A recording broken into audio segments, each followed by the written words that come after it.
Bonjour à tous. Bon, cette vidéo est le point de départ pour réaliser votre travail personnel autour de la mise en perspective d'une clé USB. Vous avez reçu dans votre boîte mail la vue de côté, la vue de face et la vue de profil de la clé USB. Avec ces vues-là, nous allons pouvoir mettre en place la perspective.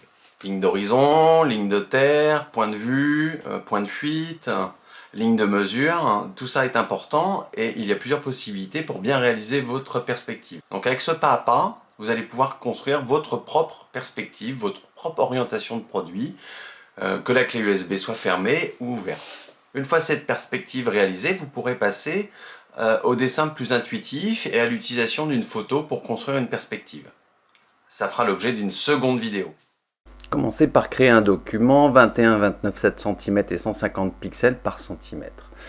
Plaçons un point de départ, un tiers sur la gauche de votre feuille et à peu près au centre à la verticale. Ce sera le point de départ pour dessiner votre clé USB.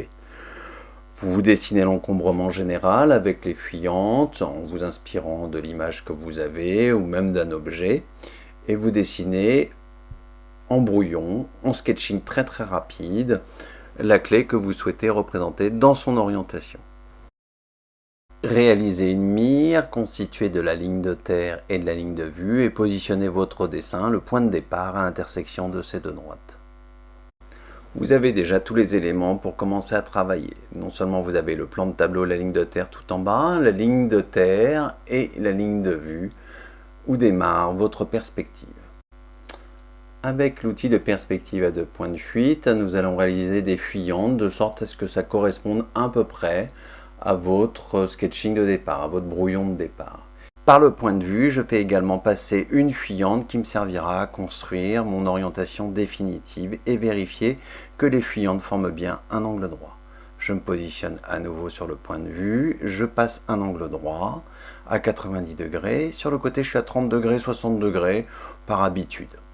Je vais vérifier que ma perspective rentre bien dans le cône 60 degrés, donc je trace un cercle de centre, ligne d'horizon, ligne de vue, et dont le rayon passe par le point de fuite à 30 degrés, à peu près. Je m'aperçois que ma perspective sort du cône à 60 degrés, c'est pas terrible. Alors que dois-je faire? C'est très simple, nous allons juste remonter la ligne de terre de sorte à ce que la perspective elle-même, toute la perspective, rentre dans le cône à 60 degrés. Nous voici avec tous les éléments nécessaires à la construction de la perspective, ligne de vue, ligne d'horizon, point de fuite, plan de tableau, ligne de terre, etc. Importons la première vue de dessus de la clé USB et nous allons la positionner au plus proche du point de vue en choisissant une orientation 30-60 degrés de sorte à ce que ça soit parfaitement coïncident avec les fuyantes que nous avons placées au point de vue. Bon, profitons-en pour placer le cache. Il s'articule sur l'axe de rotation et ici, petite astuce, on va faire en sorte qu'il touche le plan de tableau. Pourquoi? Parce que ça va nous donner une seconde ligne de vue pour construire notre perspective. Et ça, c'est plutôt sympa. Nous nous en servirons surtout lorsque nous construirons le cache. On peut déjà aussi vérifier qu'on aura ici une partie qui sortira du cône de 60 degrés. C'est pas très grave.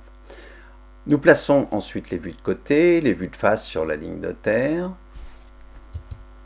Et avant de poursuivre, nous recherchons les points de fuite pour le cache qui n'a pas la même orientation que la clé USB.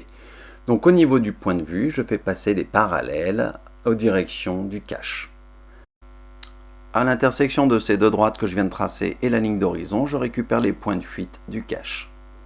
Nous avons maintenant tous les éléments pour définir la superficie au sol de la clé USB et du cache, en nous servant respectivement des points de fuite à gauche et à droite, puis la ligne de vue et ligne de mesure pour définir en hauteur les différents éléments de cette clé USB.